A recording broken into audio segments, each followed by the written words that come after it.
this is kind of an intro to our next segment where we take a peek at some of the awesome stuff that our players have put together and have shared in our D&D Time Workshop channel.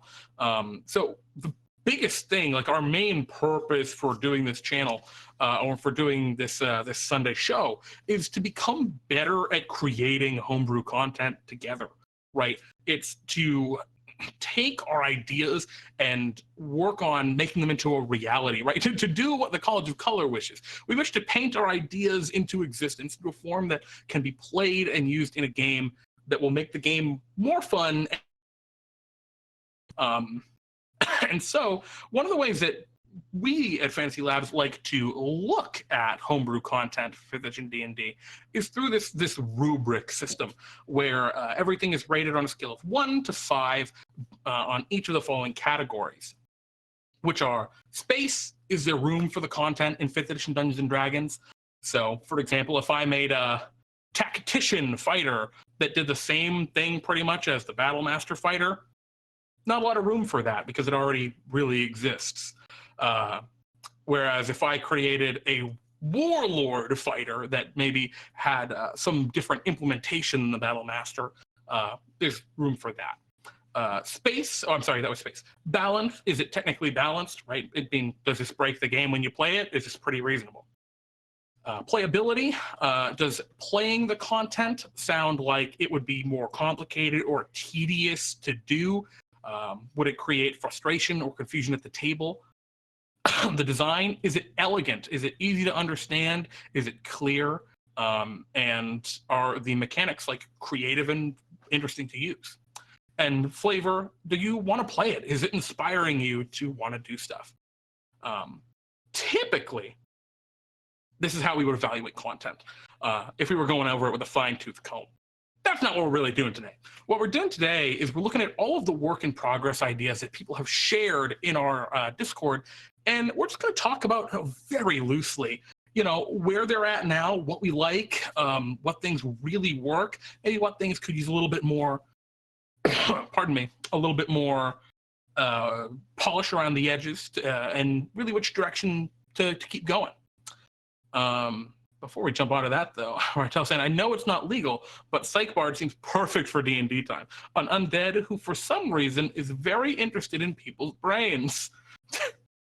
I mean, Rachel, that's pretty good. That's very good.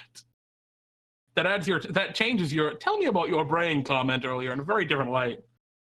But yeah, let's take a peek. And I know. We just got another one in there, I think, from or maybe it's not in there yet. But if you want to share yours, Hilladude, please do so. I would love to look at the subclass you're working on. So we have a bit of a mixed blessing here. Unfortunately, Pete is not here to help look through the stuff and give you his thoughts. However, Pete's here in spirit, as he has left us what I'm going to call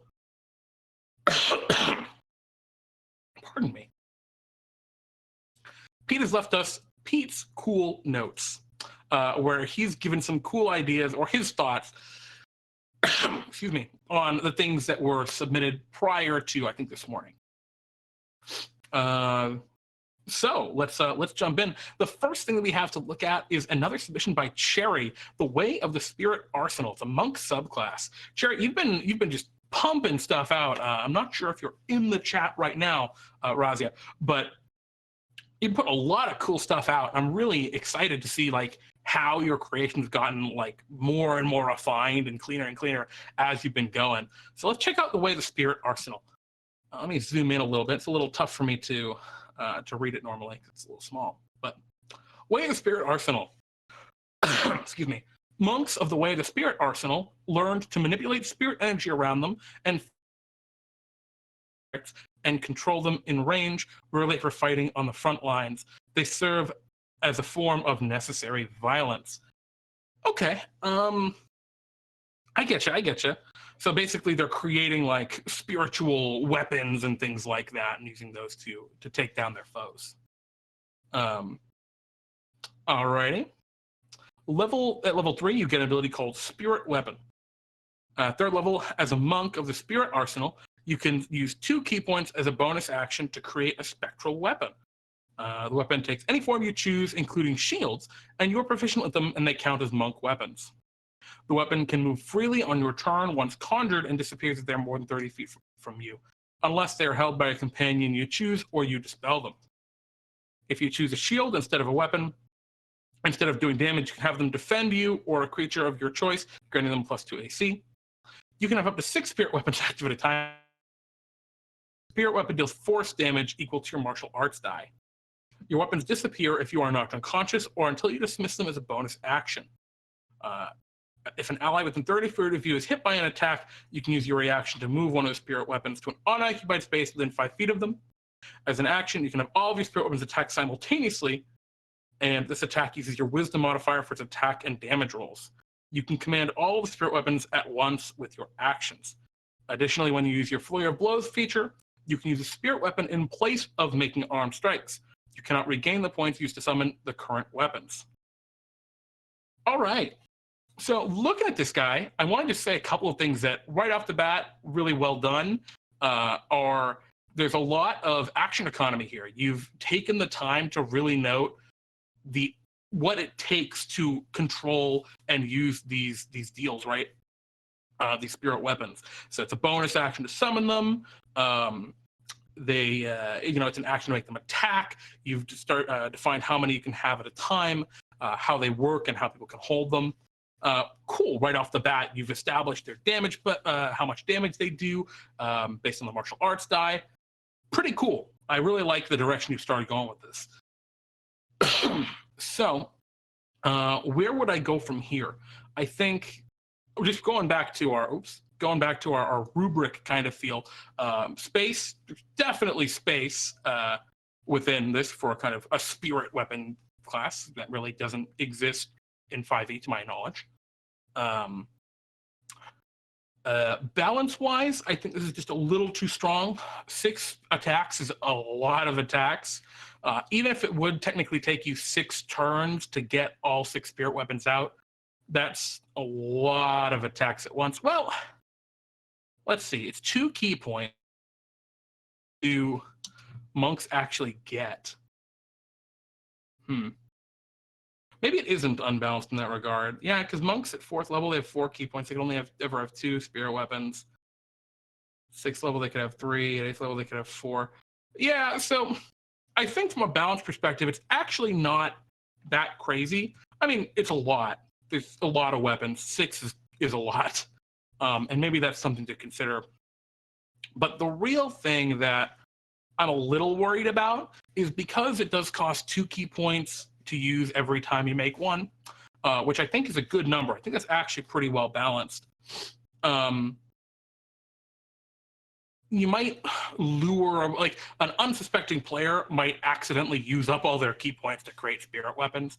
I think if it were possible, it would be cool to change the number they can have at a given time based on their level.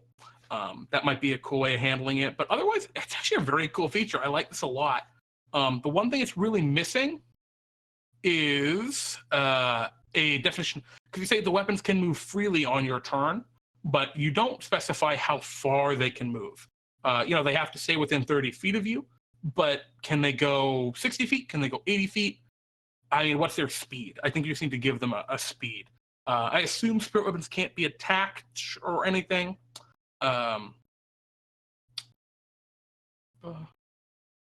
Some questions in the chat here about Polearm Master. Yeah, I'm not sure we need to worry about the nitpick of how it interacts with a specific feat right now, because we're still in the beginning design phase for these things. But pretty cool. I think compared to some of the other guys, some of the other monks, this is actually pretty on par. I like this a lot. So good start with that level 3 feature. Maybe a little too wordy, actually. So that might be one other place to kind of trim it down a little bit. At level 6, you get Defensive Spirit Weapon. And the feature says you can use your bonus action or reaction to teleport to any of your spirit weapons or teleport a creature that is in melee range of your spirit weapon to your other spirit weapon. key point to deflect spells in a 15 by 15 area behind you with your reaction or bonus action. You can teleport times equal to its modifier every short rest. All right, yeah, I get where you're going with that. I think the spell deflection thing is something that needs to be a little more definition. I don't know if that means you just cancel a spell or if that counts as like the counter spell. I'm not sure exactly how you want that to work. So that needs a little bit more definition in there. The teleporting to your spirit weapon is very, very cool, though. Very, very cool. I really like that. One thing I would do is you can say, or teleport a creature that is in melee range of the spirit weapon. I think just being able to willy-nilly teleport enemies is probably a little too powerful for 5e. I would personally recommend we take that and switch it to a willing creature, right? So your allies can be teleported via your spirit weapons. But otherwise, I mean, I dig it. It's just taking that spirit weapon concept and bringing it to that kind of next point. Level 11, One Mind. You may add an advantage to your spirit weapon attacks by doubling the points you use to summon spirit weapons. You can 4 key points to cause spirit weapons to go into a frenzy. They whirl around you at incredible speeds, slicing everyone within 30 feet of you. Creatures in the vortex must make a dexterity saving throw against your key save DC. If they fail, they receive 2d6 times the number of spirit weapons you have active, or force damage, or have as much on a success. Okay, yeah, no, I dig this. Actually, I dig this a lot. I think, I think the idea of adding the advantage for extra key points, the big thing that's going to be the limiter here is the number of key points the monk gets overall as they level up. So what I would personally do is, again, like I was saying, I'd limit this to maybe 3 or 4 spirit weapons. I would also say with this 11th level feature that I think maybe we get rid of the advantage aspect of it, but I think maybe we make, if you made this vortex of blades, right, into a maybe like once per short rest you can use this kind of feature and just didn't make it cost key points, that would be really, really fun, I think, for the bard using the ability, because it would mean they always get to use that ability, right? They don't have to hold on to their last 4 key points. But otherwise, very cool.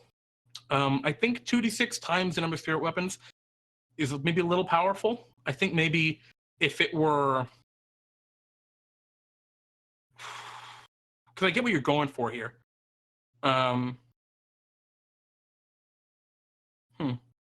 You know, I think if you limited that back down to like 3 or maybe 4 spirit weapons or something, then that's pretty reasonable. But I dig that.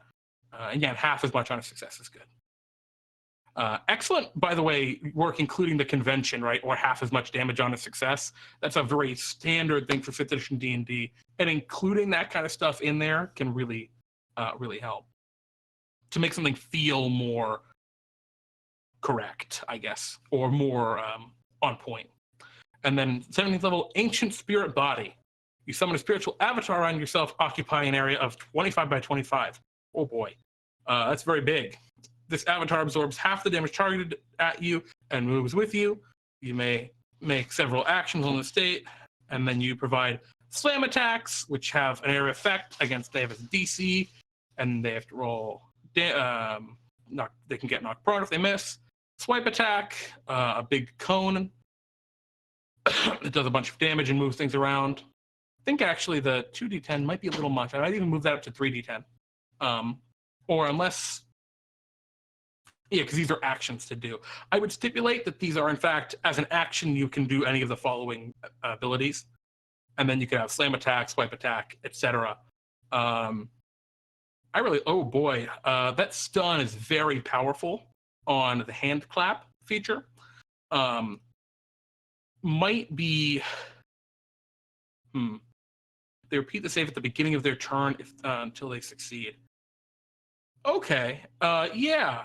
All right, that works actually. I think that's actually pretty good. Since they repeat the save at the beginning of their turn, it gives them that extra little wiggle room.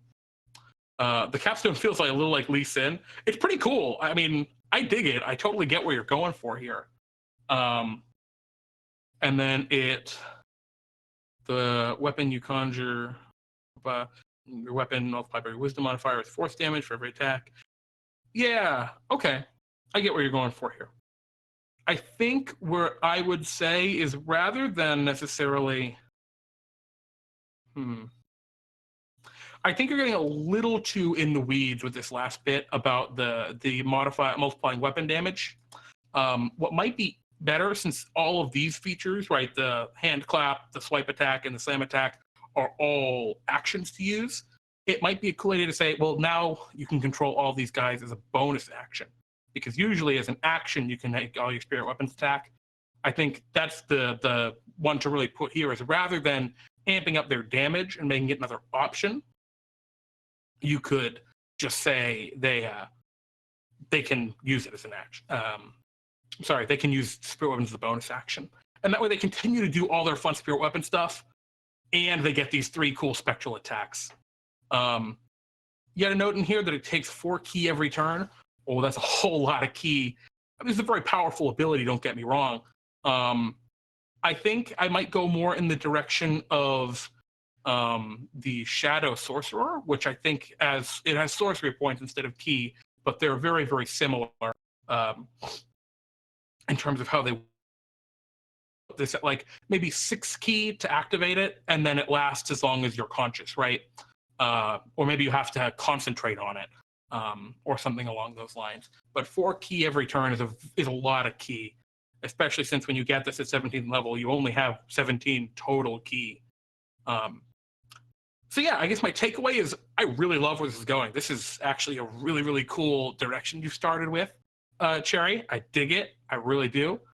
I think the only real thing is, to tighten up the language a little bit, work a little bit on the balance of it, and if you can, back off the ki in a few places, just so that a monk who's playing this class wouldn't feel quite so constrained with their ki use.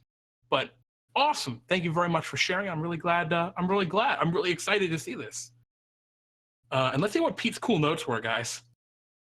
Let's see how similar Pete's ideas were to mine. Pete was saying, spirit weapons, very cool idea. A whole bunch of weapons jumping around on the battlefield. I think this feature's actually pretty close. That's what I came to, too. I think having the shield as an option is a little too much. Messing with AC can get very complicated. Yeah, that's very true. And I would cap the number of weapons at 4. I was saying that too, Pete. Pete and I are on the same page. 6 feels a little arbitrary. Yeah. I mean, 4 is also a little arbitrary, but you can make it scale proficiency bonus, but that's a little unconventional. Yeah, it's another way you could do it.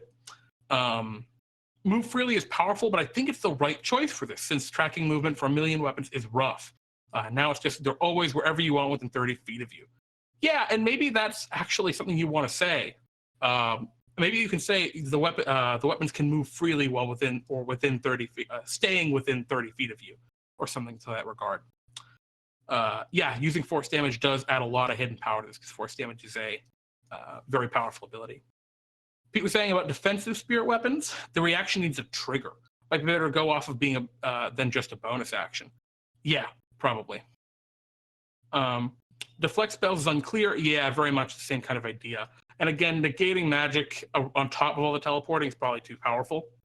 It could work if pared down to just the core.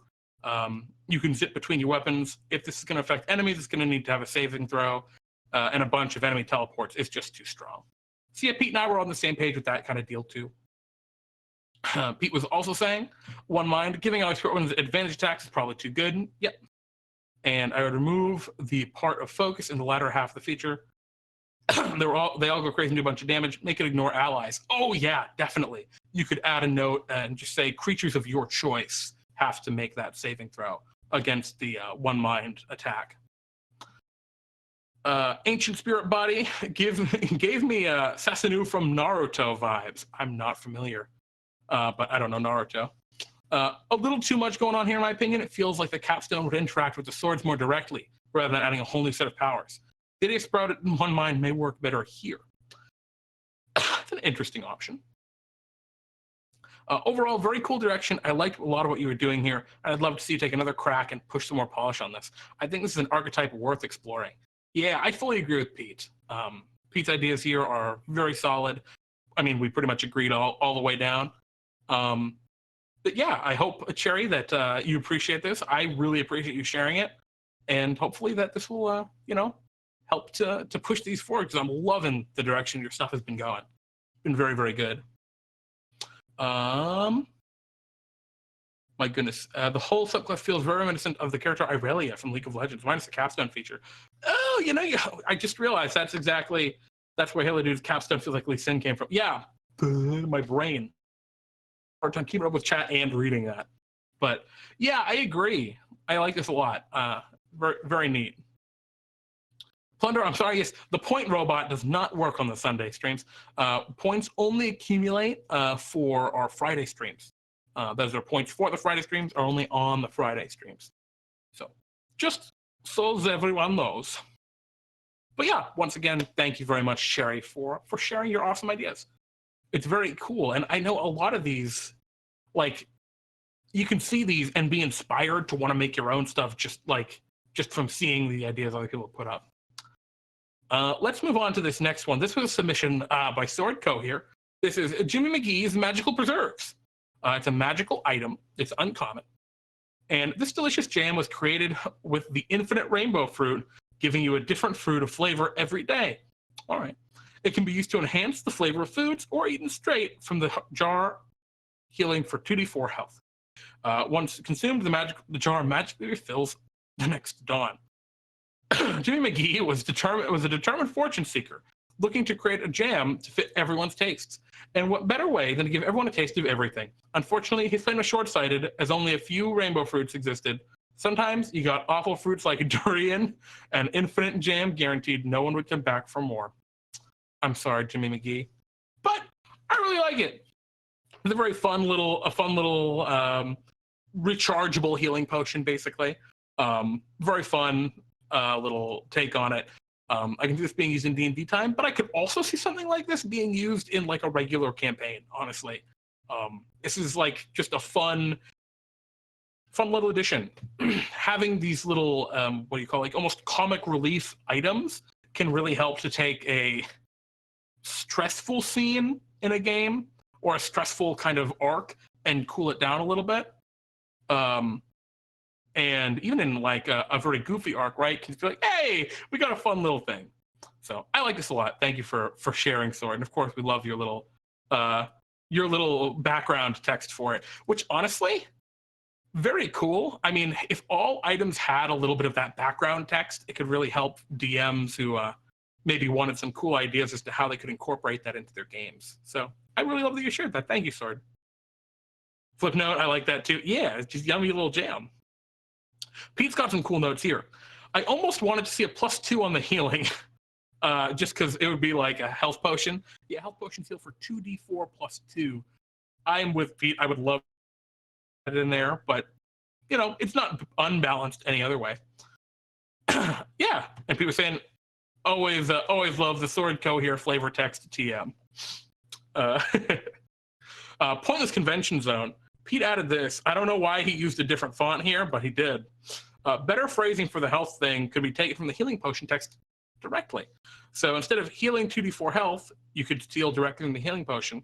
When you eat this jam, you regain 2d4 plus 2 hit points. So I agree with Pete. Whenever possible, if you're making something for like an actual publication or to share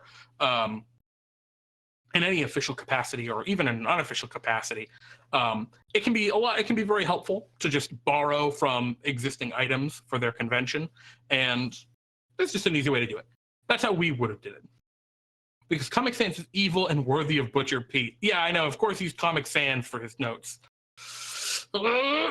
Anyway, let's hop down to our next one. Thank you again, Sword, for sharing. We've got some more items for you later on. The one-string guitar, the forgotten one. You're calling out Comic Sans. Well, it's gonna come back to bite you here.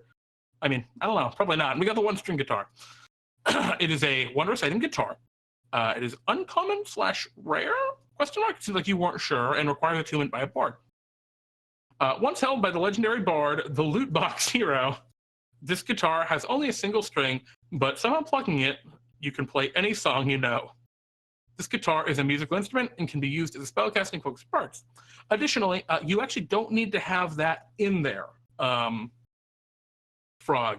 You don't actually have to include that text because just by default, bards can use musical instruments as their spellcasting focus. So you don't actually have to include that guy if you don't want to. Additionally, whenever you make a charisma performance check, skill check to play a song on this guitar, you can either re-roll your die if you roll a 1 or a 2, or add 2 to the result. Any further checks made to perform the song again for an encore automatically succeed for 8 hours.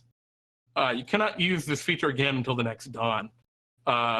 Pete's cool notes. You don't need to specify that you can use the spellcasting works for bards. Instrument keyword is enough. And since it's in the spellcasting feature, you may need to add a must use a new result for clarity, since technically you could infinite reroll as it stands unless intentional small oversight. So yeah, I guess if you kept rolling a 1 or a 2, you could reroll forever. If you just kept rolling 1s or 2s. But yeah, I think and must use the new result is probably the way you want to go for that. I like it. It's a little wonky. I'm sure that there would be a different way you want to put this encore part if you were using this in a more published setting. But for a home game, it's great. There's no problems here. I'm very glad that you shared this, Frog. Thank you for putting this out there. We also have another thing, Spell Thief from Cherry. Ah, interesting. Cherry, I don't think I've seen any of your spells. It's a casting time of 10 minutes.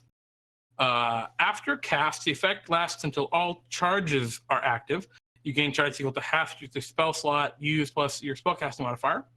And you can steal any spell shot at you that is 1 spell slot higher than the slot used to cast a spell. Thief automatically captures a spell.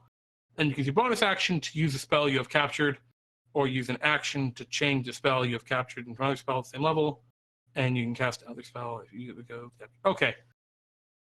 I love this conceptually. I love the concept here. The idea that you're going for, Cherry, and again, the actual writing's a little messy. It's hard for me to fully get it, but I think what you're going for is you create this kind of magical aura around yourself. You use a spell slot, and you can, whenever a spell targets you or would affect you, instead of that spell happening, instead it gets captured by your spell thief, this aura around you. And then on a subsequent turn, you can launch that spell back at someone else. Pretty sure that's what you're going for here, which actually very cool concept. Pete's cool notes, there's definitely a market for a spell that functions like a counterspell, but gives you access to spell as well. Yeah, oh, definitely.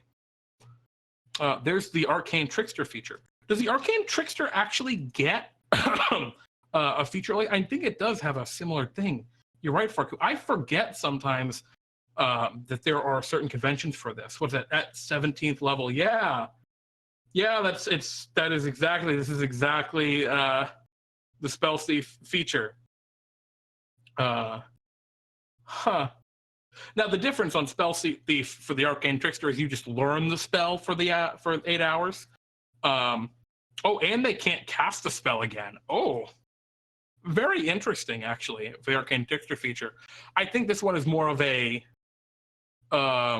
spell deflect, the Spell Thief. So maybe that'd be a cool idea. I would definitely change the name to not be the same as an existing class feature in the game. It's hard to know all those, but thank you, Farku, for pointing that out there. I appreciate it. See, it's good to have more people than just you, because sometimes you can miss it. Yeah, right, the Frog, this is Bouncer Spell. This is the Bouncer Spell that you want. I'm sorry, I missed Pete. I've got to get back to Pete's ramblings here. I'm sorry, Pete's cool notes. To begin refining this, there are a few core things a spell needs. Yeah, it needs a casting time. It needs a spell a base spell level for it. It needs a duration, right? And I guess you said 10 minutes. Or does it have a casting time of 10 minutes? I'm not sure. Components, so it's verbal, somatic, and material, perhaps. A school of magic, etc. This would probably be an abjuration ability because it's defensive in nature.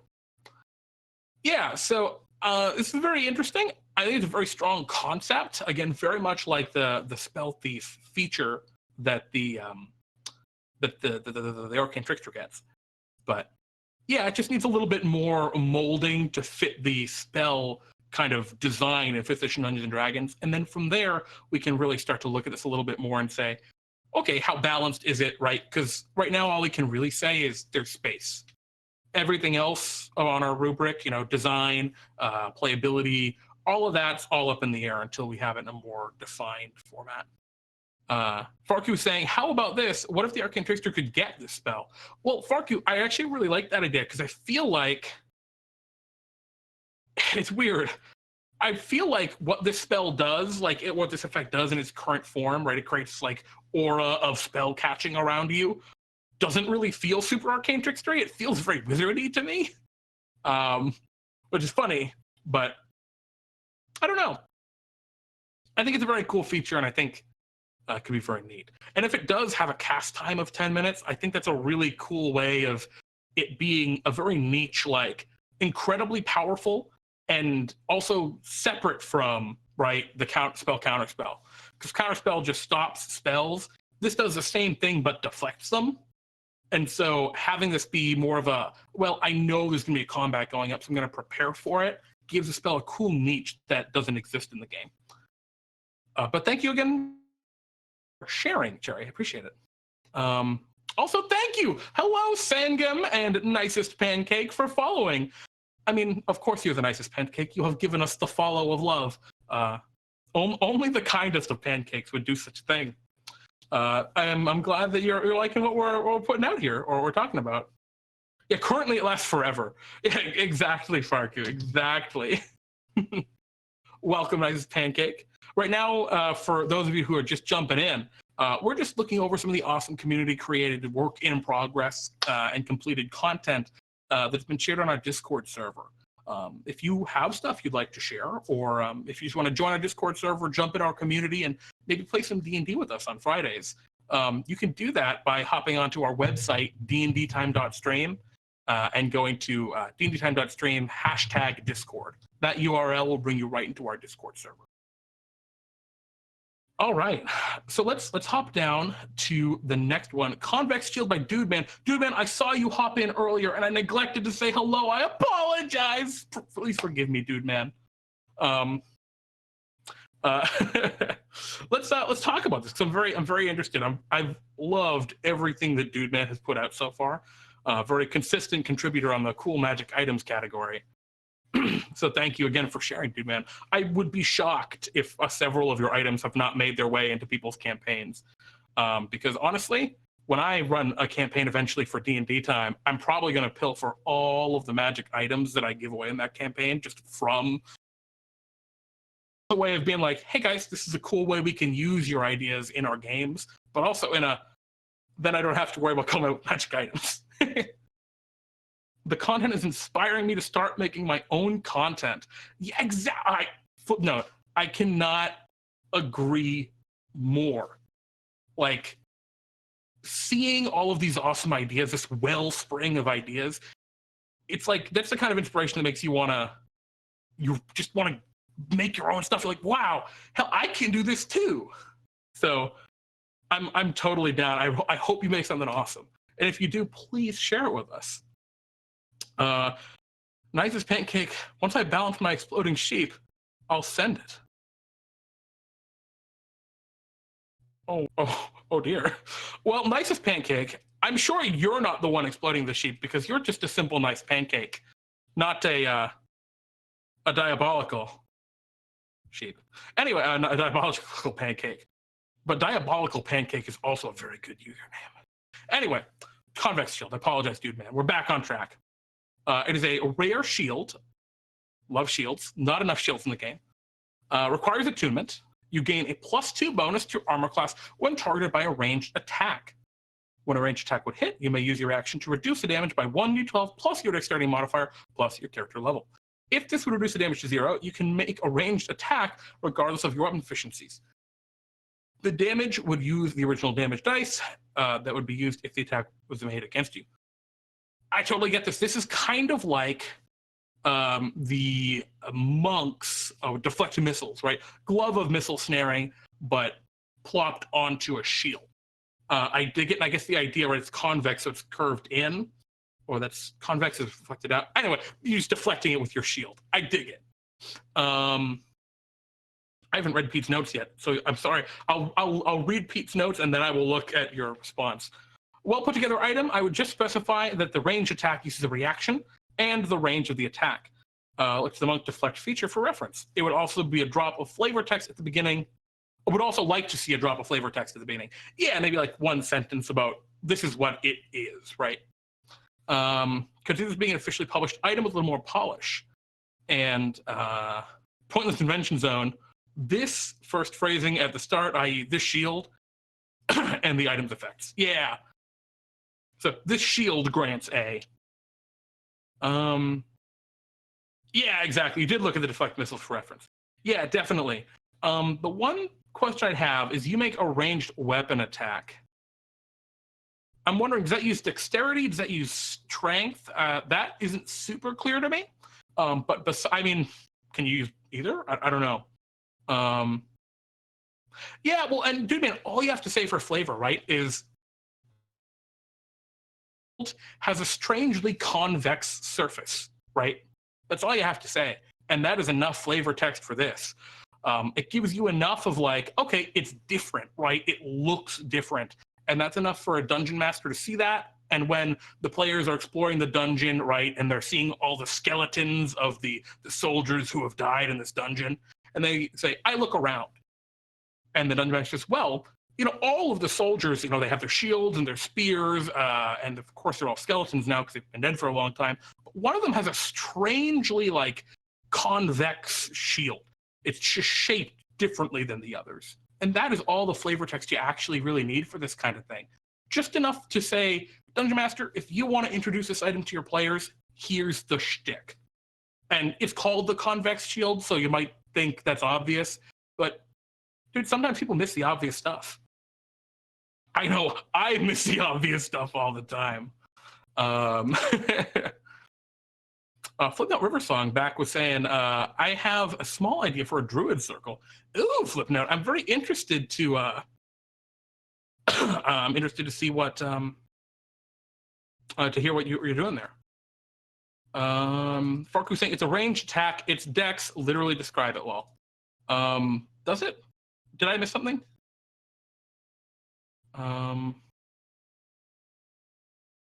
Do ranged weapon attack. Does a ranged weapon attack necessarily have to be dex? Maybe it does. I guess I'm thinking thrown. Do thrown weapons count as ranged weapons? Okay, Farku, if that's the case, then I guess I don't need to add anything. Yeah. Okay, sorry, Farku. Thank you for the note. I appreciate. Farku is kind of our mechanics guru. Like, if I don't know something, Farku probably does. So, Farku, I appreciate the clarification here. So, I guess you don't have to add dexterity or anything. It should be fine. All right. So, thank you again, Dude Man, for sharing the convex shield. I dig it. And I guess concave, right, would be like a bowl, and convex would be like a dome. Which actually I think a shield is already convex. So this, you might want to say it's especially convex, or it's just concave, which would be very strange. Let's move down to, and by strange, I mean just unique, right? Something that would really set it apart from an ordinary shield. Yeah, no, thank you, Dude Man, for sharing. all I'm doing is reading. Yeah, let's talk about the convex shield is a concave bowl. Oh no. Nice pancake. You're breaking my brain. All right, the Cloak of Undoing, another submission by Cherry. Thank you again, Cherry. Been very busy this week. Once you put on the cloak, you gain a random amount of AC added onto your base AC. Whenever you are being attacked, roll a d20 plus dex to determine your armor class. Interesting. Pete's notes, I really love this mechanic. It's inspired enough so that I took my own crack at building an item with this feature. See, this is what we're talking about, right? Where like, sometimes you just get some inspired. And yet Pete's take was, calling it a robe of phasing, giving it a little bit of a different taste or flavor to it. Wondrous item, uncommon, requires attunement. This intricately stitched violet robe appears tattered as segments of it phase in and out of reality with each passing moment. Beautiful. When you are attacked for the first time on a turn while wearing this robe, roll a d20. Your armor class becomes equal to the number rolled until the end of that turn. Yeah, I think this definitely takes that concept and makes it a lot neater. Having only to roll the first attack, that's a lot easier to keep a hold of, or to keep a vibe on. Hillary was saying rolls in that one. Yeah, I mean, yeah, and right. What about a shield? Exactly. I think maybe this could have some extra stipulations. The way this is phrased, right? Your armor class becomes equal to number rolled until the start of your next turn, or to the end of your next turn. D10 plus D10 would be much cleaner. Oh, it'd be better, Blood, for certain. This was just taking a concept with the D20. Yeah, I mean, right now there's nothing in here that mentions shields. I don't think shield would affect this, actually, the way it is currently set. But, definitely an interesting concept. I think it needs a little bit more description necessarily. But if you were in a home game, right, and you had in your head exactly how you wanted this to work, I think this text would be enough to give a player, right, the idea of how the item worked, right? Certainly this shouldn't be something on a non-curse magic item does to you. Oh, Blood was saying for a sub-7 armor class. And yeah, you're right. D10 plus 10 would definitely be a lot cleaner. Yeah, I think what might be easier than worrying about any of that, because, and this is where we get into convention here. I'm going to try to be brief on this because I could rant about armor class forever. But in 5th edition Dungeons & Dragons, a player always has a lot of choices in terms of how they want to determine their armor class, right? They can decide to use just their natural armor class, which is going to be 10 plus their dexterity modifier. They can use the armor class of their weapon, or of their armor, rather. So plate armor sets it to 18. Or splint mail is, not splint mail. What is it? Chain mail is 16. And, whatever. Studded leather armor is 12 plus your dexterity modifier. And so I think the idea with this that would make it more reasonable is, and this comes into minutia, right, of how a player wants to engage with the armor class mechanics. I think we would just say your armor class becomes equal to the number rolled or 10 plus your dexterity modifier, whichever is higher, would probably be the easiest way to handle that. I think the idea with having it be a D20 is it's truly a random effect. But I don't know. I like the D20 a lot more with phasing because it actually ties in really well with the blink spell, which is a D20 to decide whether you disappear or reappear. But that's what I would do. I would give this a bottom, right? I would say, at worst, your armor class becomes 10 plus whatever. Otherwise, roll the D20. I'd also probably change this to, rather than the first time you're attacked, it's just at the end of your turn, roll a D20 until the start of your next turn, or until the end of your next turn, your armor class becomes blah, blah, blah, blah, blah. Is probably how I would execute that. But anyway, it's a really cool concept, Cherry, and look at this. What a sentence has gotten everyone thinking. Thank you for sharing. It's a cool idea. Apologies, guys. I'm having trouble. I've run out of water. Or Coca-Cola is what it actually is. My apologies. Cloak of the Carp, submission by D Forgotten One. It is a magical item, a cloak. It's uncommon. Also, I haven't been going on to this because it kind of is, I don't know, almost second nature to me. But I appreciate that you guys have taken the time to, give your items rarities, to specify what they are. In this case, you probably want this to be called a wondrous item, but same idea. And then, yeah, it's a cloak. This cloak is covered with several shiny orange fish-like scales and a goofy fish-like hood, a fish head-like hood. This magical cloak is suited for those who forever wanted to look like a really big and goofy carp. I don't think you need that extra level of flavor there, but that's fine.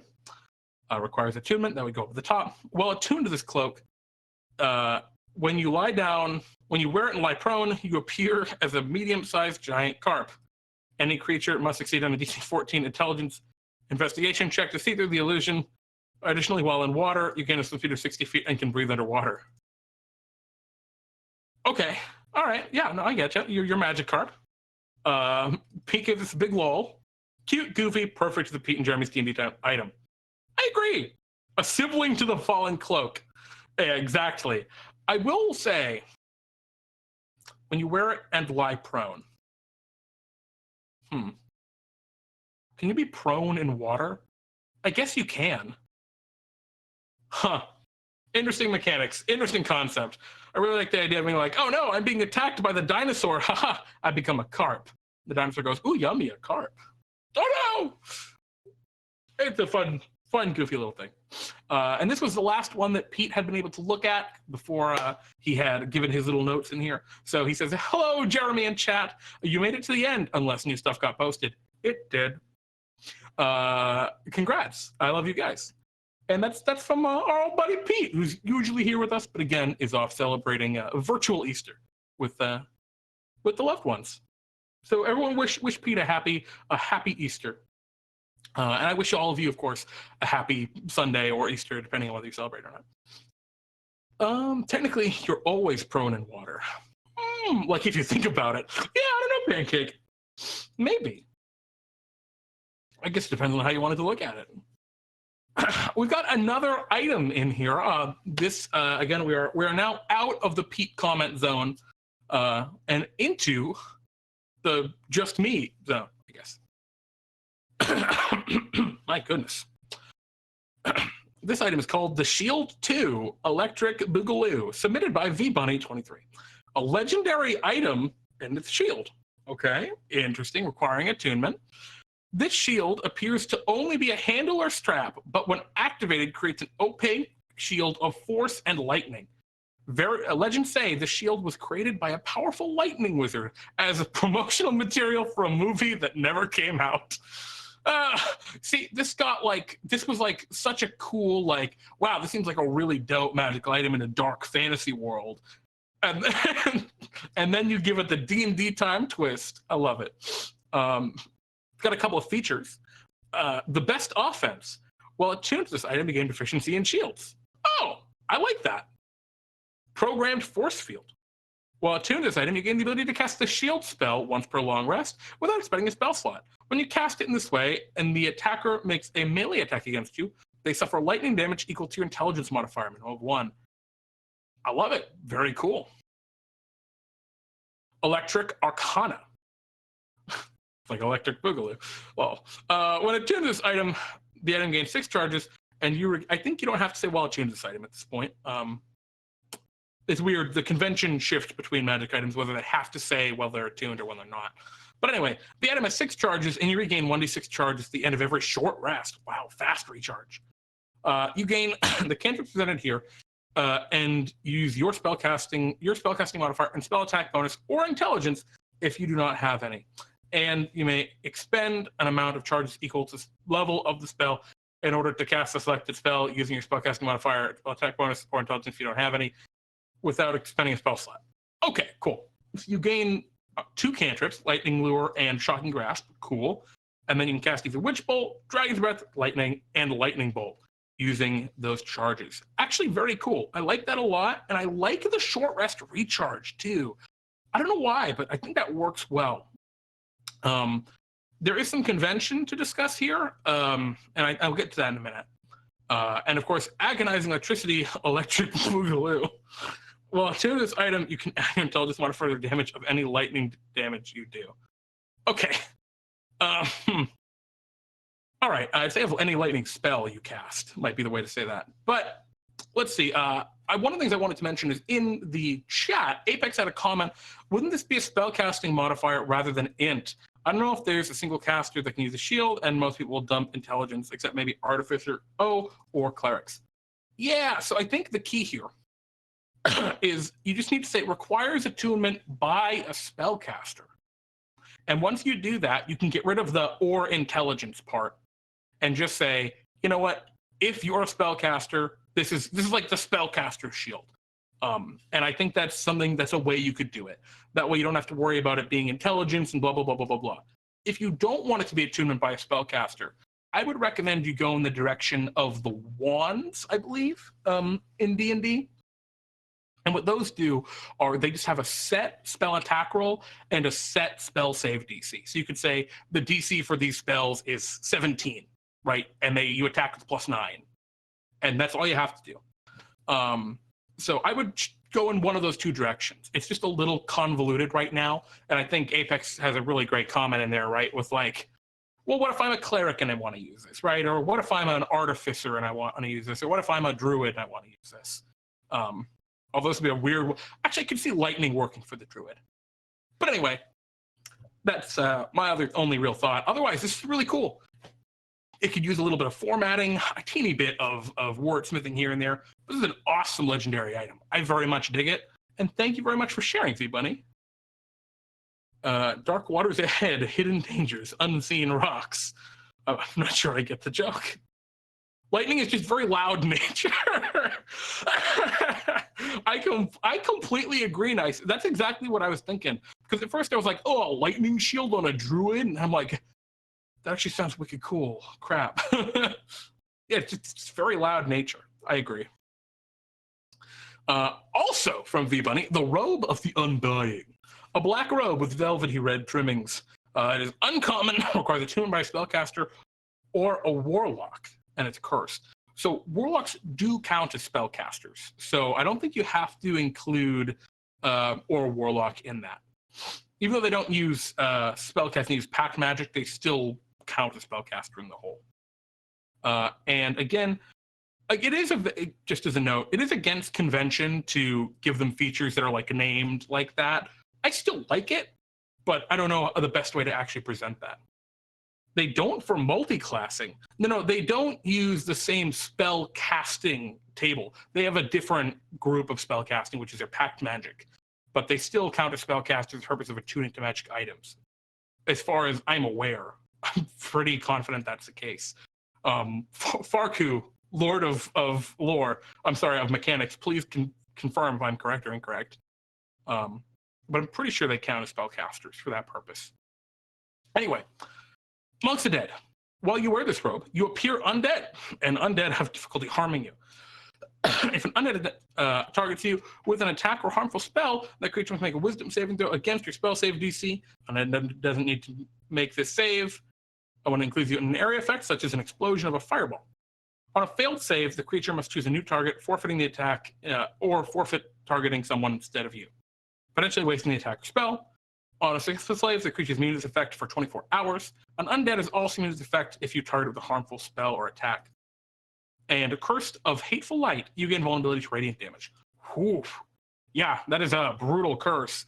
I will say, I also really like this item. This feels like, is this a feature of V-Money on the Undying Warlock patron? Is that one of their features? I don't know. It feels like one. It is actually Among the Dead is this is Amongst the Dead. I see you've changed it ever so slightly. Yeah, interesting. I think in terms of a published feature, it's tough because this feels like this is cool. Like this is a very cool feature, right? Undead see you as undead. And I think that Blood actually is a really cool way to handle this because I don't think you could ever publish this because it is just a straight rip of an existing class feature with a vulnerability to radiant damage, which is cool. But I think what Blood's saying, right, is if you made this like a iteration on it and made it like a fixed save DC, and that could be very neat, I think. But yeah. I like it. I like it very much. Again, I could see myself using this in a game. I like it a lot. And Fark was saying, your GM can just be like, this thing is a warlock, but it does not have spell casting. But it not have... Yeah, I'm not sure exactly.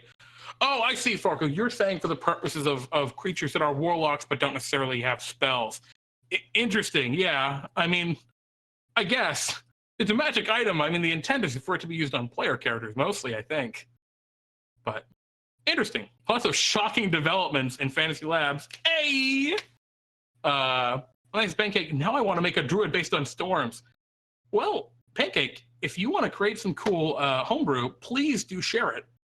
We'd love to see it. Or even if you just make a character that you like think is really cool, please also feel free to share that. Like seeing other people's ideas helps to just make everything a richer, more interesting and exciting place. Farku, the question was, does acquiring attunement by a spellcaster automatically already include the Warlock? And I thought it did. Oh, playing Animal Crossing. I cannot blame you, Farku. Cannot blame you for playing Animal Crossing right now. Yeah, moving on to the next one. The Mask of Freedom, another one from V-Money. V-Money just ripping them out. This vibrant yellow mask is in the shape of a smiling face. It's very rare, requires attunement, and again, it would be wondrous item, would be the category of this item. Withstanding Tyranny, you gain the ability to withstand a mind-altering effect, which break away your free will. You gain proficiency in wisdom saving throws and resistance to psychic damage. Also, when you're subject to an effect that can reduce your intelligence score, charm you, or frighten you, you can use your reaction to add your proficiency bonus to the saving throw. That's a pretty good feature, actually. It's very well done. I'm not sure if that's... Yeah, I don't think I've seen anything like that anywhere. I like it a lot. And Chainbreaker, your movement speed increased by 5 feet, and you can use your action to end an effect of stunning, paralyzation, frightened, or charm on a creature which you touch. Interesting. I dig it. I'm not sure the movement speed necessarily clicks for me, but whatever. And you can use each ability that's another times equal to charisma modifier, regaining all expended uses on a long rest. Yeah, I dig it. I mean, for a very rare magical item, Halo was saying expertise on charm save. Imagine it's on a cleric or paladin. I mean, yeah. One of your attunement slots, a very rare item, making you quasi-immune to those kinds of effects. It's very cool. I like this a lot, V-Money. Thank you for sharing. I'm not sure what really I would change here. It's very well phrased. There's maybe a little bit of presentation to put somewhere. And I think at very rare, maybe it needs a little bit more text than just a vibrant yellow mask in the shape of a smiling face. I'm not sure I necessarily get the reference, but that's me being dumb. So plus pay ancestry with an elf. Oh, Halo, you're min-maxing this magic item already. Let's see. The Tesla coil, another one from V-Bunny. It resembles this rod resembles a desert coil, but smaller a lot smaller. Requires attunement by a caster who has the Eldritch Blast cantrip. That's funky. You can use the item as an arcane focus. You're casting spells while holding this one to get a +1 bonus to spell attack rolls and to the saving throw DCs of your spells. That's incredibly powerful. Whenever you deal damage with your Eldritch Blasts, you may choose to deal lightning damage instead of force damage. You must alternate between damage type each turn whenever you cast Eldritch Blast. You know, I get what you're going with there, but with the kind of like the twisting and turning of the electric current, the Tesla coil and stuff, that's just a lot of record keeping. I don't know. I'm not sure I actually dig that. Lightning Focus, you can reroll 1s and 2s whenever you deal lightning damage, and you must use the second roll. Alrighty. And Cage the Elephant, once per turn whenever you deal lightning damage from a spell or attack a Loxodon or an elephant, you can treat the damage die of the spell or the attack as if it had rolled max damage. All right, I mean, this is a goofy, I'm a zap things, I guess. Again, I'm not super familiar with the reference going on here. I assume there is certainly a reference going on here. But, you know, I mean, it's well written. Thank you for sharing, V-Bunny. Does this magic item work people who took the Magic Initiate and took the Eldritch Blast? You know, it looks like it does. I think it does, dude, man. This is a reference to Thomas Edison. All right, no, I don't. The elephant thing, I'm not getting. I'm not getting the elephant thing. But that maybe is just I don't know some history about Thomas Edison. Yeah, one thing I might do with this, because basically this is a Rod of the Pact Keeper that lets your lightning do. All right, I mean, it's fine. It's cool. It's a fun, goofy little thing. It's well written. It works well. I mean, it's fine. I just don't understand the Cage the Elephant reference, but maybe I'm just a fool. Scrolls of the Bard, another one from V-Bunny. V-Bunny, you just lots of items today. These scrolls tell numerous legends and stories that have passed down from bard to bard. These stories are foretold to inspire others. Wondrous item, you don't know what rarity you're putting on this, but requires attunement by a spellcaster. Interesting you didn't say by a bard, because this seems like a very much a bard thing. Stories of the Bard. While attuned to this item, you gain proficiency in persuasion and history. If you're already proficient with these skills, you add double your proficiency bonus to checks made with them. Oof. That's very powerful. Inspiring. While attuned to this item, you can reroll 1s and 2s on your bardic inspiration dice. You must use a second roll. Okay, that one, just from a mechanical perspective, you don't often roll your own bardic inspiration dice. Other people roll bardic inspiration dice when you give them to them. So maybe you would phrase it like, when a creature would roll your bardic inspiration die, they can reroll 1s or 2s. And then bardic knowledge. When attuned to this item, you learn one spell from the bard spell list that is of a level you can cast. When you gain a level, you can replace the spell with another. Okay, just gain a new spell.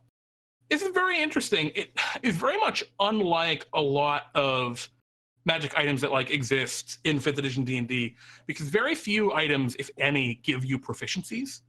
But yeah, I don't know, especially expertises. Yeah, this seems like it's just kind of like doubling the early bard feature. I really like the inspiring aspect to it. I don't know. There's nothing wrong with it. I'm just not sure how I feel. It's interesting. Interesting items make you think. I appreciate it, V-Bunny. Thank you for sharing it. And excuse me. Polemikos Mykozus. Okay, don't know the reference. V-Bunny 23 is saying a deadly blue poison made from the residue of toxic plants. It's a very rare consumable. It's a poison. Okay, I dig it so far. I also like the name Polemikos Mykozus. Upon ingestion, the target becomes poisoned. Okay, well, poisoned with this venom. Venom? Oh boy, that's interesting. Venom might not be the word you want there. The target must succeed in a DC 12 Constitution saving throw every hour, taking 3d6 poison damage on a failed save or half as much on a successful one. The hit maximum is also reduced by an amount equal to damage taken. If they fail to save by 5 or more damage, the type becomes necrotic and increases by 1d6. If the target passes the saving throw 3 consecutive times, the effects of the poison are removed. All right. I mean, I don't know actually a ton about poisons and how this pairs up to other poisons in 5th edition D&D. But yeah, I mean, it's used to poison people. I will say the half as much on a successful save, even at a DC 12 and the 3 minimum times they have to roll it, that's going to be an average of what? It's going to be 9d6, half of 9d6 is going to be 6 times 9 is 54, half of 54 is 27 damage. Yeah, it feels very, very powerful. I mean, this is going to just auto kill, I mean, any like normal human kind of person. And maybe it's meant to do that. I mean, that makes a ton of sense, especially at a very rare, consumable level. Not sure. Footnote, yeah, exactly. Venom is from an animal. Typically, it's what they inject in you when they bite you. Poison is through ingestion, inhalation, etc. So yeah, this venom might be the wrong term there. Or maybe this is a really terrifying toothed plant, guys. We don't know that. Which I like. And Blood was saying, actually, Apex, this is how most poisons work. Yeah, and exactly. I just don't know. I'm not sure how most of them, the ingested, like over length poisons tend to work. I'm not sure if that's like I know that's actually a pretty reasonable damage number. I'm just not sure about the half damage part and requiring multiple successive saves. Either way, I mean, this seems perfectly usable in my opinion. It's just understanding the guarantee, weird damage. Yeah, Blood of Fang, Poison in 5 here, pretty wonky. Yeah, I guess I just don't know enough about poisons like actually in play to talk about this. Dude Man was saying, should we compare this to Wyvern Venom? No, Dude Man, you see, I wouldn't compare this to the Wyvern Poison, because the Wyvern Poison you apply to a weapon and then attack with. It's an applied poison. This is something that's meant to, like, you poison their wine, right? And they drink it and they die. This is very much an out of combat, like, kind of thing. And the Wyvern Poison is an injury poison. Yeah. One thing actually I would mention about this, V-Bunny, I actually really like that the type becomes necrotic and the damage increases. I would actually even go so far as to, like, double the damage.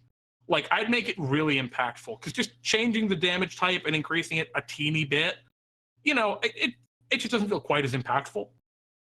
Like, failing by 5 or more, making it like 6d6 could be really cool.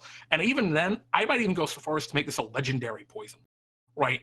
And maybe build like a plot arc around this. I actually really like it, especially you gave it this very cool name, and I don't know if that's inspired by something or if that just came out of your head, but I like it a lot. The blue poison aspect of it is very cool, and honestly, I know it was a brain fart with the Venom, but I would stick with Venom. I would make some terrifying toothed, like, Venus flytrap plant monster that this would be extracted from as part of it, and that is why it is a legendary poison. But I don't know, I really like it. It's very, like I'm saying, guys, you see this stuff and sometimes you're just super inspired by super inspired. Venom is more immediate poison. Yeah, and maybe it has a more immediate effect. I mean, I don't know, but either way, I really like this, and thank you everybody for sharing it. We have a couple more items that came in, and Apex, I know you're hanging out in the chat a little bit. I have not yet seen. Oh, there we go. Your Elementalist Sorcerer. Cool. I will make sure to add that guy to the end of the list and take a peek at him. Swordco here had another beautiful addition here. Sword gave us a bunch of goofy D&D time appropriate, happy fun, kind of, what do you call it, like Easter themed things here. So this is a excellent cape, lol, nice pun, Fable tier, which in Dungeons & Dragons terms is effectively a rare magic item, and it requires attunement. This cape is adorned with a myriad of colored eggs and spring flowers in a variety of bright pastel colors.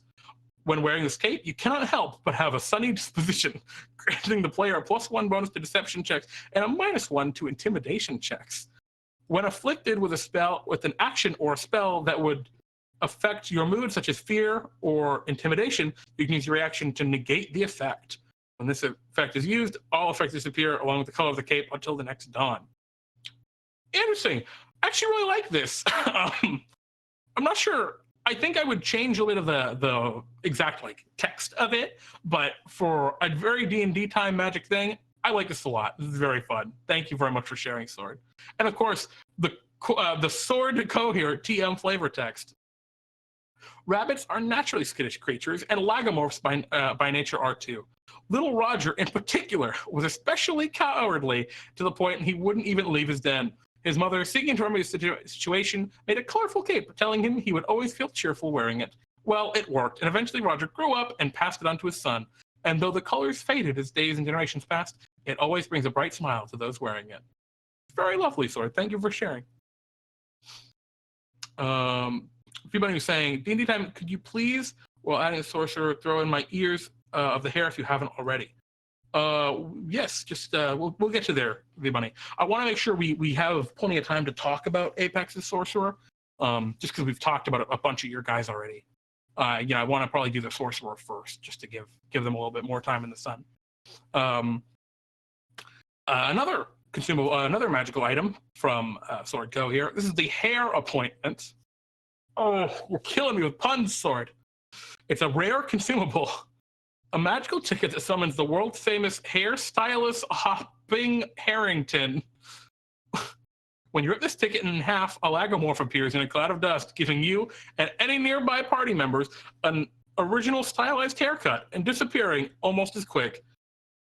Although his hairstyles won't last past a day, they carry recognition, giving you advantage on all charisma-based skill checks. Oh boy, Harrington, a moderately sized Lagomorph with a red overcoat stopwatch, is always booked and always in a hurry. I'm late for a very important date. Oh, why did I ask a favor from that crotch-shell wizard, whom now I have to return the favor? I'm late, I'm late, I'm late.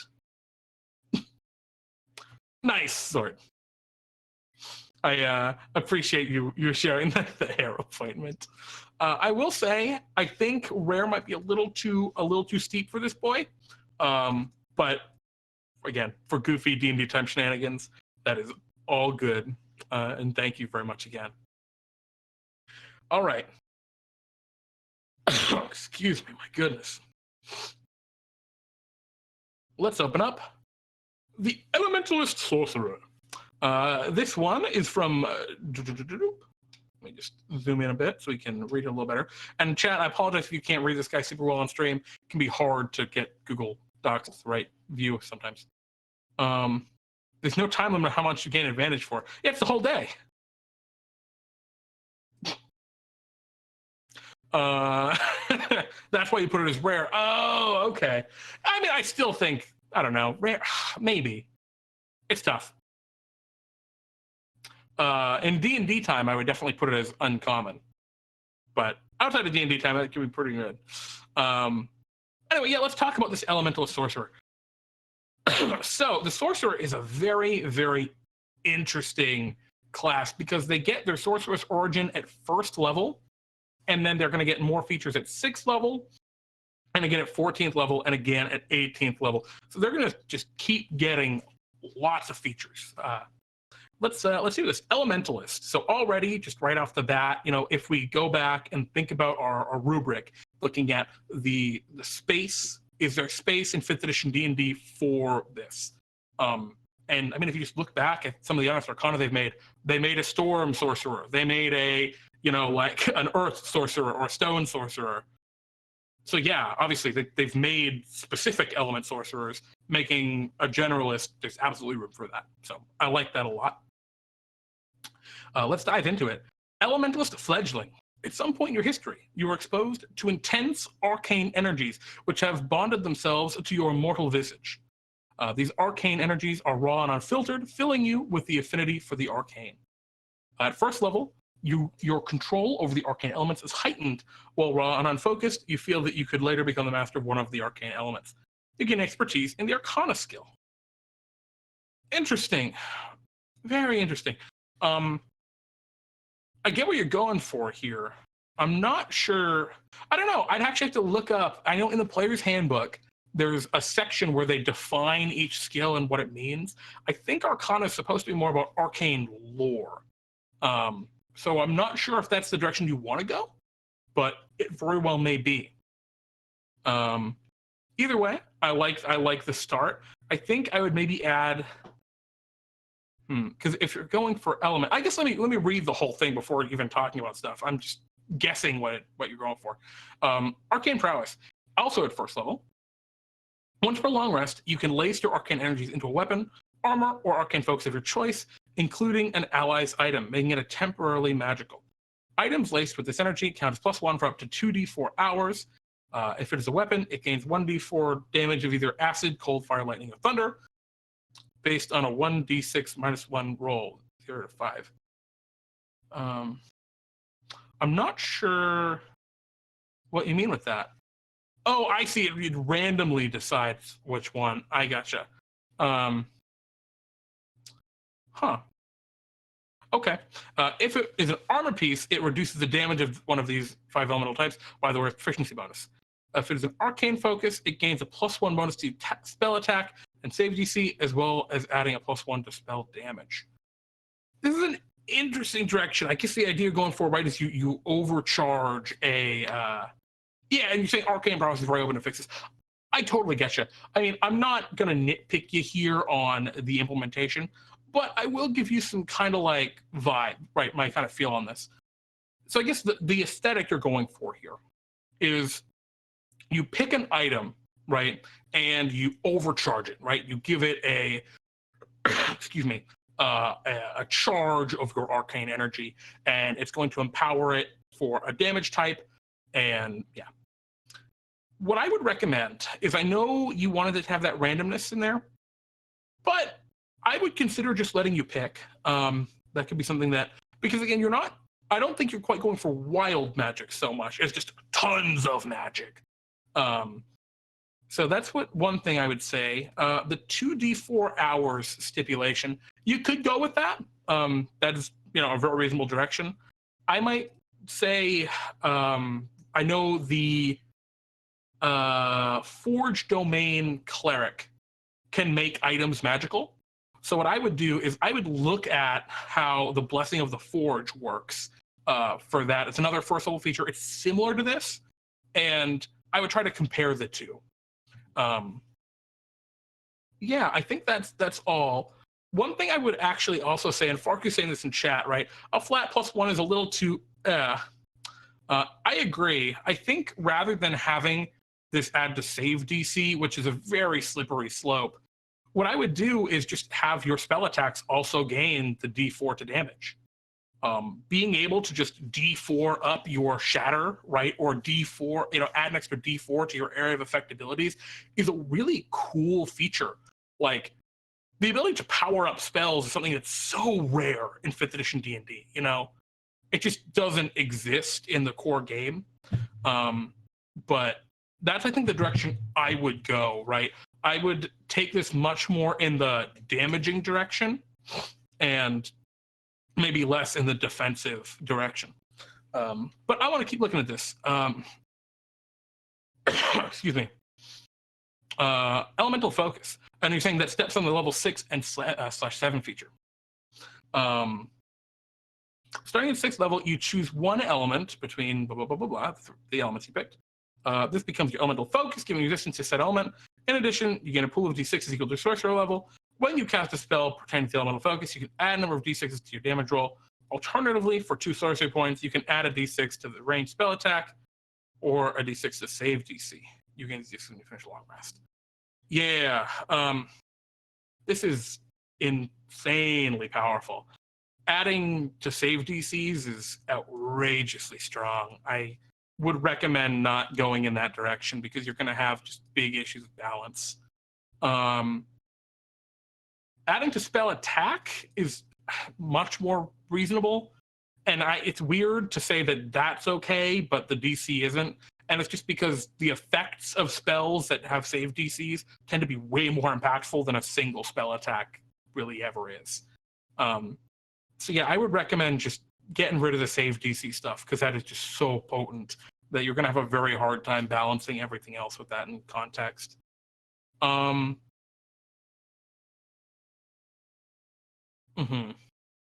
Yeah, right. Especially with stuff like heightened spell. Oh my goodness! It basically just means something auto fails all your stuff if you want. Adding the D6 to the damage roll. Is there a limit to the number you can add, or can you just add all of them? It's half your sorcerer level. Kind of reminds me of the Twilight Druid, Circle of Twilight Druid, which had a group of a bunch of what they called their scythes, which were D10s that they could add to their spells, their spell damages, and those were just so strong. I've been playing in a campaign with a person playing the Twilight Druid. Holy crap, that's powerful. These are only D6s and half your level.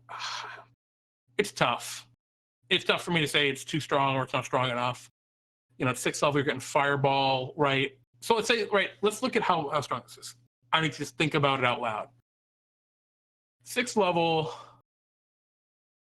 Fireball is doing 8 d6s. You have 3 of these guys, right? Because it's half your sorcerer level. So you can add 3 more d6s to that, make it 11 d6s. Basically a 6th level Fireball. Yeah. What might be... Well, that's at 6th level. I mean, when you get higher, like when you get to 20th level and you're like, oh, let me just add 10 d6s to this. Oof. But at 20th level, that's not the big deal. Yeah, well, let's say for the most part, right? Let's say that this is reasonable, this is fine. Because I'm not thinking it necessarily isn't. I just need to think about it a little bit more. Maybe it needs a sorcery point cost associated with it. Maybe it needs a cap of a certain number of d6s. The real power comes in that it's not being added to a single target, but it could be 3d6s to 11 targets. Right, let's say you cast Fireball, you catch 4 enemies in it. You're not adding 3d6s to the damage you're dealing that turn. You're adding 12 d6s because there's 4 targets being hit with the 3d6s of damage.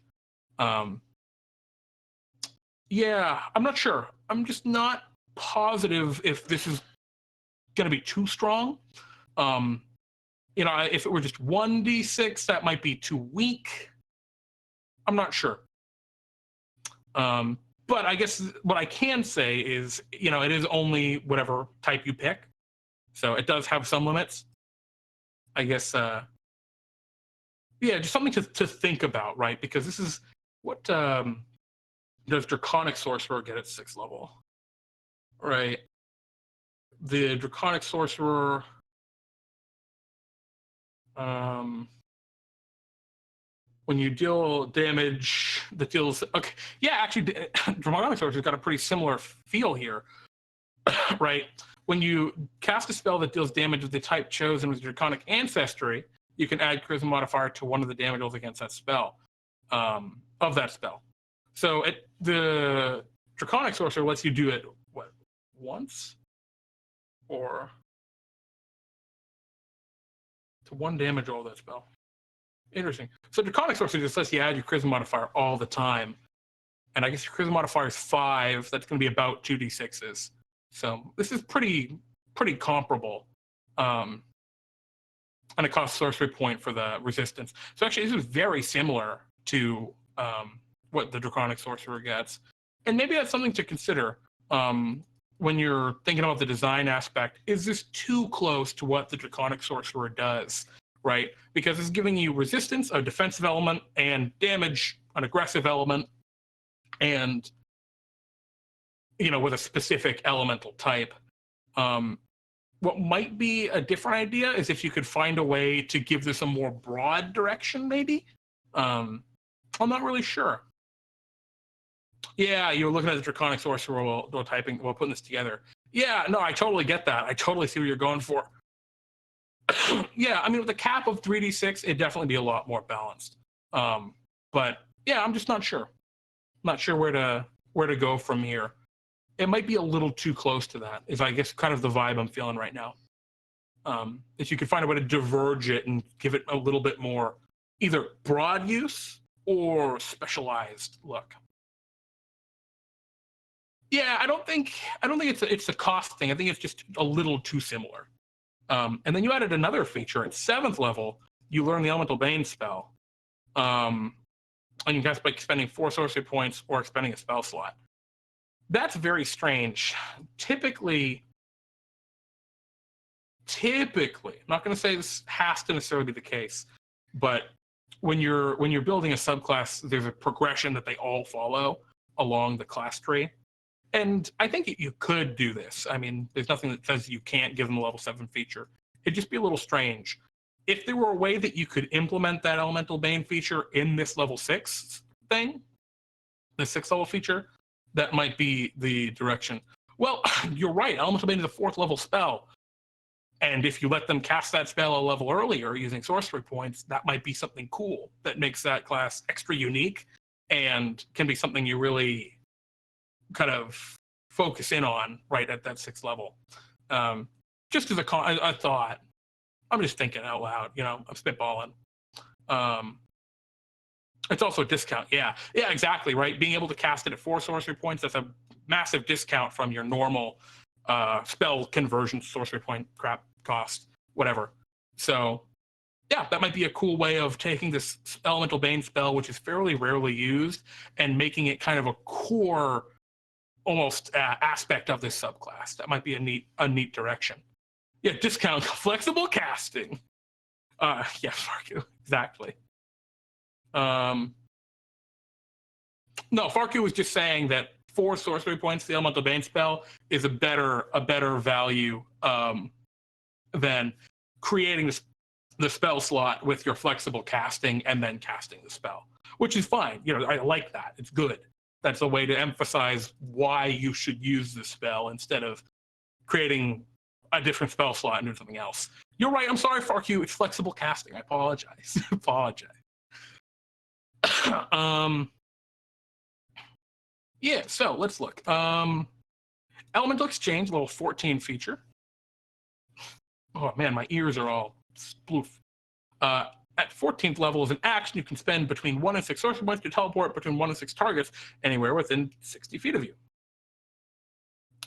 If targets unwilling, they must make a wisdom saving throw against your spell save DC. Skill saves, they're unaffected. In addition, once per long rest, bonus action, element on a little focus for 1 hour. So that is element. Okay, gotcha. Huh. I get what you're going for with the switching elemental focus. And I think maybe if that could be tied in earlier, making some more generalist, all of the elements kind of deal, that might be the direction to separate it from Draconic. I'm not sure I understand where the teleportation is coming from here. I don't get the flavor of it. Is the idea that like you teleport a blast of thunder or lightning? I just don't get it. It's fine. Like it's a strong feature. I'm just not sure I understand. And of course, like any of these, it needs a little bit of, willing creatures. If the intent is not willing creatures, holy shit, this is very powerful if that's the case. But I assume your intent is willing creatures. And the idea is moving spells out of the radius of AoE and then using use a quicken spell. Yeah.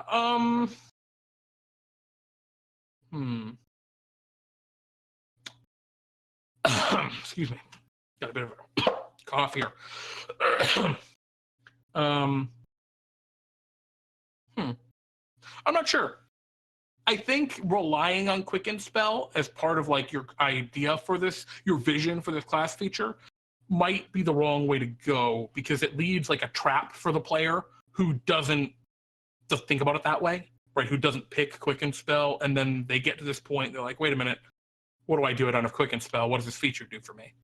So maybe if we could find a way to make this a bonus action, that would be cool. Additionally, I would warn 6 sorcery points is a lot of sorcery points. But it looks like your idea is you can just continue to use this over and over. And you're right. You're right. You get another sorcery, a meta magic there. But what if they just don't get it? They might not like realize what you're intending is the key.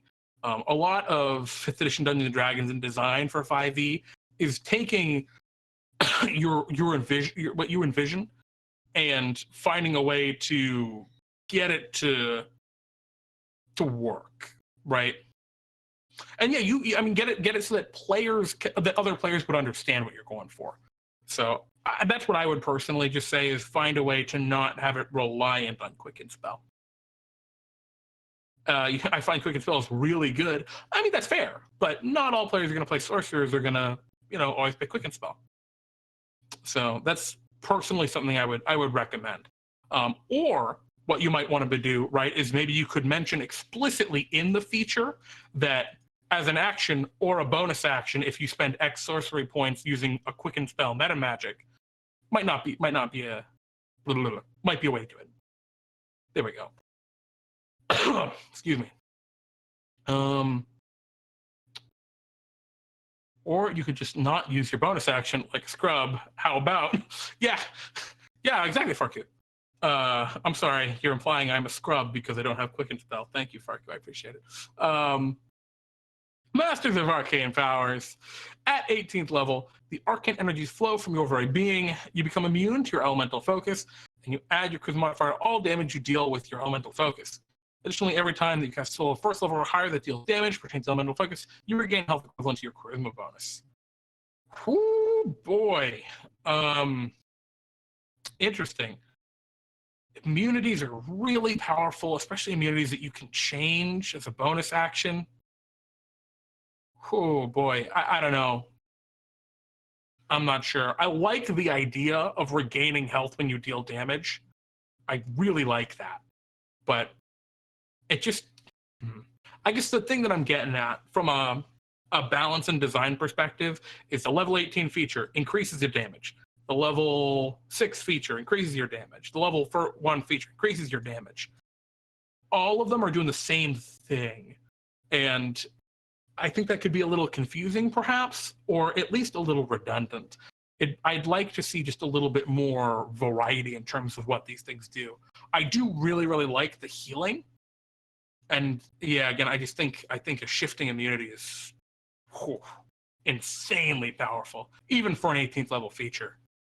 But I get what you're going for here, and I'm very interested in seeing the direction you continue to take it. Oh, I understand that you're building a very bursty sorcerer over utility. I get where you're coming from, but there's a point where you can't balance it. There's no balance here, right? If we just continue to stack damage and damage, it doesn't. That's not, you don't say like, well, I took away the charisma bonus here, so I gave it 20 more damage. That doesn't level out, you know, unfortunately. If you throw a fireball to regain for each thing damaged, no, it just looks like you regain health equal to your charisma modifier whenever you would deal damage with the spell. Yeah. So, I don't know. I like the healing aspect of it. And even then, I think that would be the direction I would take this feature, right? I would, rather than giving it, you know, an immunity and, you know, and dealing extra damage, I think where I would like this personally, if I were moving it, I would say, right, your resistance extends to all of the your elemental damage options. And whenever you deal damage of the type of your elemental focus, you regain hit points equal to half the damage dealt. That would just be a really cool way of taking this and being like, no, now I'm the master of all elements, right? And juicing up. Being able to heal your party with the AoE instead of damaging them. Yeah, I'm not sure like the healing is in like the, to me at least the way the rest of this is built, I don't think it's quite in the same design space. Yeah, not sure if I like the healing your party part either. I think the healing from your own magic, like healing yourself, I think works. And it's not a regen sorcerer. It's just their capstone feature is they are the unstoppable arcane force, right? At least that's kind of my vibe that I'm going for, or that I would be taking it. But yeah, I don't know. I think it's just a little too focused on a couple of things, and I think some of the mechanics might be a little too, excuse me, a little too much. Just a little too much oomph in there. But I'm very interested to see where this continues to go. Pardon me, again, full of sickness. I'd like to see a true elementalist, because you know the Draconic has some elements of an elementalist in there, and the Storm Sorcerer, you know, has some elements of Storm, but I really want to see like the, you know, Storm, Earth, Fire, Lightning. You know, I'm the master of the elements kind of vibe. Yeah, I mean, there's a lot of ways you could take it. Again, I would err on the side of simplicity where possible, if you can. That's one of the problems I had with this arcane prowess at first level. It's a lot of language to say a really simple shtick that you're going for, which is you empower an ally's weapon, you know, you or an ally's weapon with arcane power.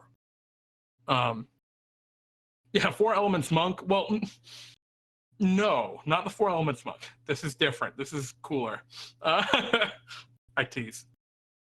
Well, either way, Apex, I'm very interested to see where you take this guy in the future. I'm very interested to see what that ends up looking like in the end. Thank you very much for sharing it. Now, V-Bunny, I think you had a couple last-minute things you wanted me to look at. Ears of the hair. All right, V-Bunny, I'm going to plop it in here right now. Oh my goodness, I'm zoomed in too much, everyone. All right, V-Bunny. Oh dear. Here we go. These beautiful white ears look exactly like a rabbit's. They're a wondrous item. Again, you didn't put a rarity on there, but that's fine. While tune this item while using your movement, you can jump up to 30 feet horizontally or 15 feet vertically without requiring a running start. When you choose to leap vertically and leap to a surface at an elevation higher than or equal to your current elevation, you land gently at the end of the jump. V-Bunny, I feel like you got that text somewhere. Perhaps our bunny folk? Uh, and that's great. I mean, that's just using stuff that's out there. Additionally, you may speak with animals at will as long as they are rabbits, bunnies, or other small or smaller beasts that are small or smaller. You may cast the animal messenger friendship, animal messenger, and beast sense once per day for free without expending a spell slot or materials using charisma for a spellcasting modifier with spells cast this way when determining your spell save DCs. Whew. All right, that was a little complicated. I would recommend, if you want that text, looking at the Yuan Ti race option. They have a little block about speaking with snakes that has actually a bunch of similar features to this. And I would recommend taking that text and just stealing it wholesale and slapping it in here with your ears of the hare, if that's the direction you want to go. But overall, it's pretty cool. It's just a fun little, you can hop around like a bunny and talk to rabbits. Thank you for sharing, V-Bunny. I appreciate you. Wait a minute, is this a namesake item? V-Bunny? Anyway, thank you for sharing. But yeah, I think that just about wraps us for the evening. There's a lot of awesome stuff shared today. Thank you, everyone, again, for hanging out and for being part of our excuse me, for our being part of our little community. We're gonna just jump here to DM's Guild. Zip up. Once again, if you guys would love to support Pete and Jeremy's D&D time and the content that we create and share, I would love for you guys to do that. All you have to do is jump on DM's Guild, search of Fantasy Labs, hit the big old enter, and look at our lovely Bard colleges. We're expecting some more stuff to be coming out soon. Very excited to see the stuff that you guys put out. I loved a lot of stuff we saw today. Very inspiring set of items and spells and all the good things that you all have shared. And yeah, I'm interested to see kind of what the next step for most of them are, right? Where they continue to develop. Flipnote, if my Druid Circle was finished, I would share it, but it isn't ready yet. Don't you worry about it, Flipnote. The thing is with this, it's all about creating for the sake of creating. The creating for the sake of inspiring others. And, you know, I wouldn't rush. I wouldn't worry about it. You make your own deal, share them, and, you know, when people see it, they're going to be like, wow, it was awesome. And they're going to be inspired to either play it themselves, right? Or share it with others. And so, yeah, I hope you share it in the future. It'd be interesting to look at it. I see Haley was saying there was a sorcery point cost to elemental focus. Okay. So maybe that's something I had missed there. I'm sorry if I'm going on 2.5 hours of straight talking. So sometimes I miss some things. I apologize, Halo. But yeah, if you're looking at our stuff on DM's Guild, you can buy it for $1 and get the beautiful PDF downloaded straight to your computer. Or you can do the full-size preview just to get a look at it and maybe play test it a little bit, read it before you buy it. And it's got the big sample file thing on it. So once you've read it, you can be like, wow, this is pretty good, and then pay us $1 and download it. Or you can just keep using it like this until it's reasonable for you to be able to afford it. So thank you guys. We appreciate all of your support. I love you guys. I know Pete loves you guys too and hopes you all had a wonderful, wonderful Sunday, or a wonderful Easter Sunday if you celebrate. I hope you had a wonderful Sunday, Easter Sunday if you celebrate. Not just Pete, I also do that. It was lovely seeing Nicest Pancake, you joining us. Thank you very much for stopping by. I hope you enjoyed what you saw. And yeah. That's about all that I've got to add, I think. Gosh, I feel like I'm forgetting something. Without Pete here to guide me, I am lost like a sheep. hopefully not an exploding sheep. But yes, thank you everybody. Again, we stream on Fridays for Pete and Jeremy's D&D time, 3 one-shot adventures featuring you, our viewers, and we stream every Sunday with something. Next week we should be back to Fantasy Labs as usual with our lovely co-host Pete. And of course, I saw there was a bunch of questions in the Ask Pete and Jeremy channel. We are going to save those for excuse me. We're going to save those for the next round when Pete's actually here and can also answer them. But yes, thank you, everyone. We love you all very much. I guess that's all I got for now. We will catch you all on the flip side. Good evening, everyone, and stay healthy. We'll see you soon.